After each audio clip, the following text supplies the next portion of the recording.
tous, on continue toujours les cours sur la méthodologie, hein, comment faire une dissertation philosophique. Donc ce cours est adressé à mes élèves de terminale, bien évidemment. Donc vous trouverez les vidéos sur ma chaîne YouTube, Ben Kassim 15, je vous mettrai le lien en bas de la vidéo pour que vous puissiez partager et puis que vous puissiez suivre chez vous tranquillement. Voilà.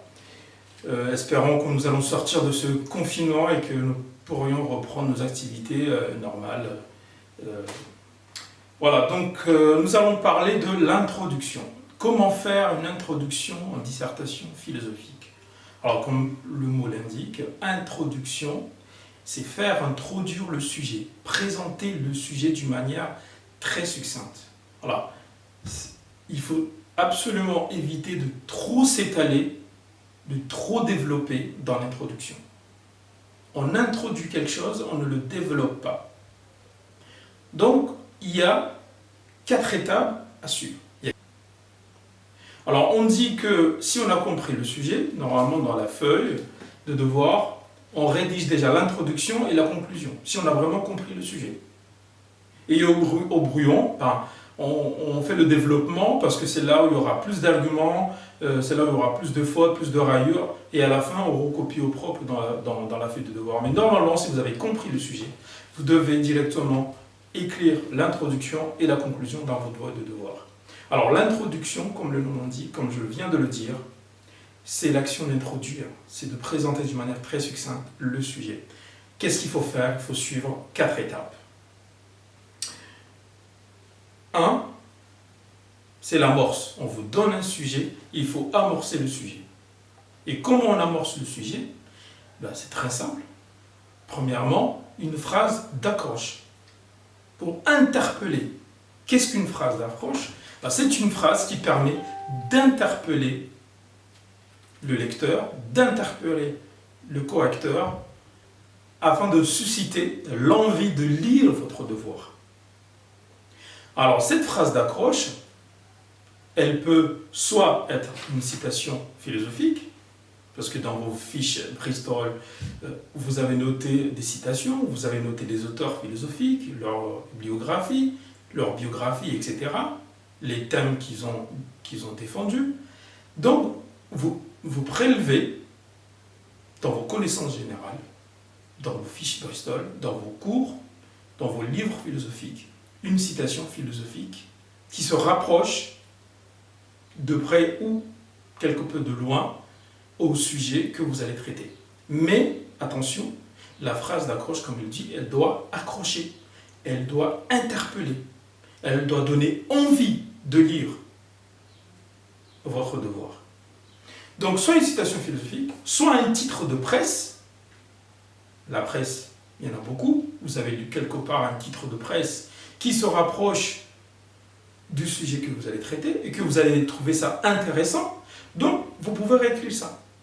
Ou bien, une citation personnelle que vous avez modifiée, que vous avez créée, parce que vous pensez que cela peut être intéressant pour commencer votre devoir, pour interpeller votre lecteur ou votre correcteur. Voilà. Il s'agit ici que l'élève se distingue des autres pour qu'il puisse avoir la meilleure note possible. Exemple, tout bête, exemple d'un sujet. Être libre, est-ce faire ce que l'on veut? Un exemple d'une phrase d'accroche. Tous les hommes naissent et demeurent libres et égaux. La liberté de notre volonté plutôt se connaît sans preuve, par la seule expérience que nous en avons. Descartes disait ça. Donc vous pouvez, il y en a plein des citations, que vous pouvez prendre et puis utiliser comme phrase d'accroche. Ou bien vous pouvez créer votre propre phrase d'accroche. Mais attention, il faut que vous soyez sûr de ce que vous écrivez parce que vous avez compris le sujet. Voilà, donc, première étape à suivre quand on fait une introduction, c'est l'amorce, la phrase d'accroche. Deuxième chose que vous allez noter dans la feuille, c'est d'énoncer le sujet qu'on vous a donné. Vous le recrivez tel quel. D'accord? Vous définissez les mots-clés. Je vous ai rappelé dans la première vidéo ce qui doit être fait dans la feuille de brouillon, les 5 premières minutes. Prélever les mots-clés, les définir. Ben vous les recopiez, tel quel. La définition, les mots-clés, la définition. Alors la définition, attention, il y a 2 manières de faire cette définition. La première, déjà, vous mettez la définition académique des mots que vous avez relevés. La définition académique, c'est quoi? C'est la définition philosophique, telle qu'elle a été écrite dans les livres, dans le dictionnaire, dans vos cours. Et deuxièmement, vous pouvez rajouter votre propre définition. Pourquoi? Parce que cela va montrer au correcteur que vous avez compris le sujet que vous traitez. Donc, il ne s'agit pas ici de faire seulement du copier-coller. Non. Définissez la définition des mots, c'est la définition académique, plus votre définition personnelle. Et tout ça sans trop s'étaler. N'oubliez pas que l'introduction fait au minimum une demi-page, au maximum une page, pas plus. Donc, utilisez des phrases très courtes et simples. Short and simple. Sujet, verbe, complément. Ne vous embêtez pas à utiliser des phrases composées, à utiliser des conjonctions de coordination, à utiliser, parce que si vous ne maîtrisez pas bien le français, vous risquez de faire un devoir, la Marcel Proust, que vous ne maîtrisez pas du tout la langue française, avec plein de fautes de grammaire, de d'orthographe. Donc soyez simple. Sujet, verbe, complément. Short and simple. Voilà. Donc première phrase, première étape, amorce, phrase d'accroche. Deuxième étape, énoncer le sujet, définir les mots-clés. Troisième étape, vous devez mettre la problématique. La problématique. Donc 1, l'amorce, phrase d'accroche. 2, énoncer le sujet. 3, la problématique. Alors la problématique, c'est quoi? C'est la reformulation de la question posée, de la question philosophique posée.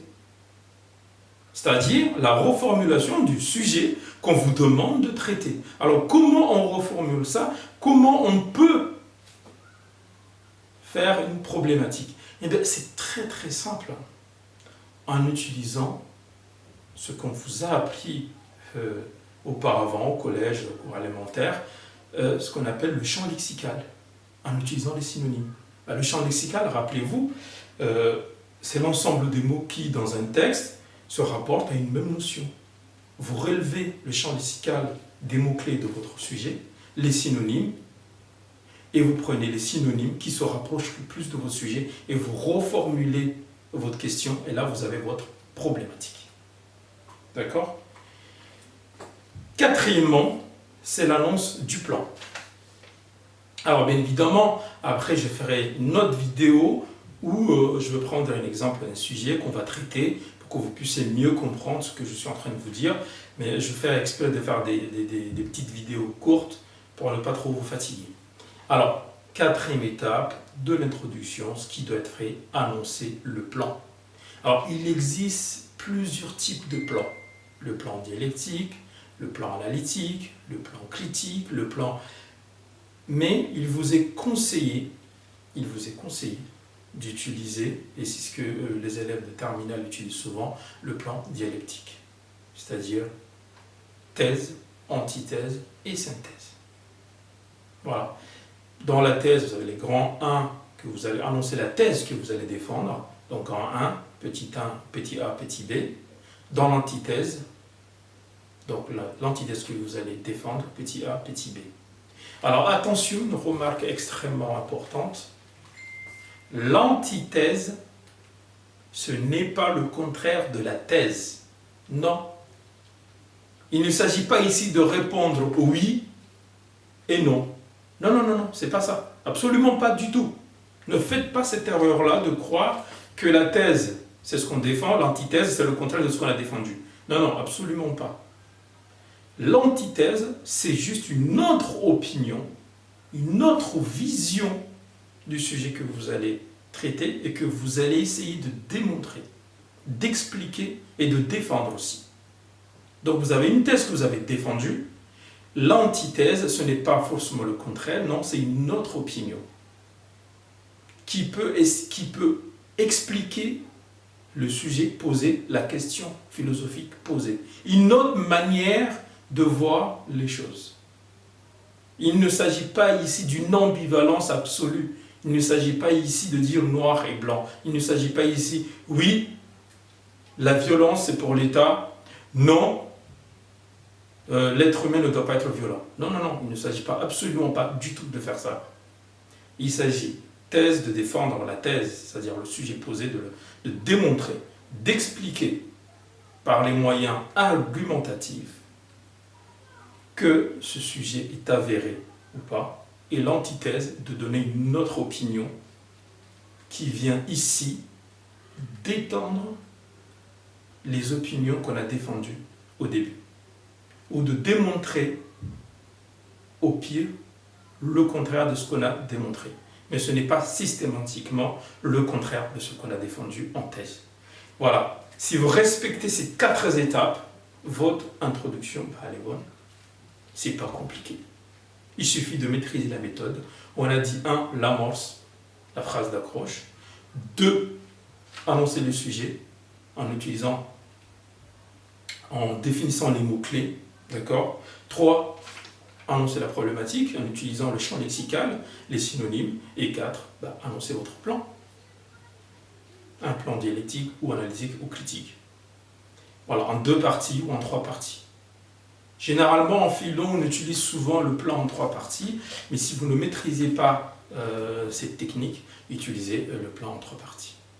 Donc, abonnez-vous sur la chaîne YouTube, comme ça vous pouvez voir les vidéos et partager les vidéos autour de vous, à vos camarades, pour qu'on puisse continuer à travailler, bien évidemment. N'hésitez pas à m'envoyer vos questions, vos devoirs traités à la maison via email, voilà, ou l'adresse email que je vous ai déjà remis.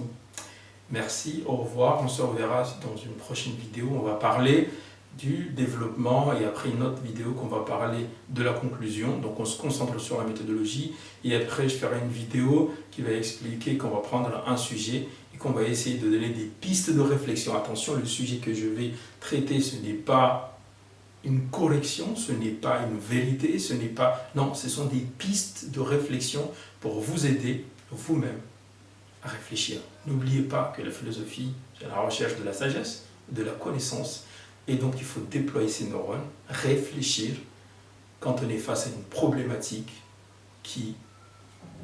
que le monde nous interroge. Voilà, merci, au revoir et à bientôt.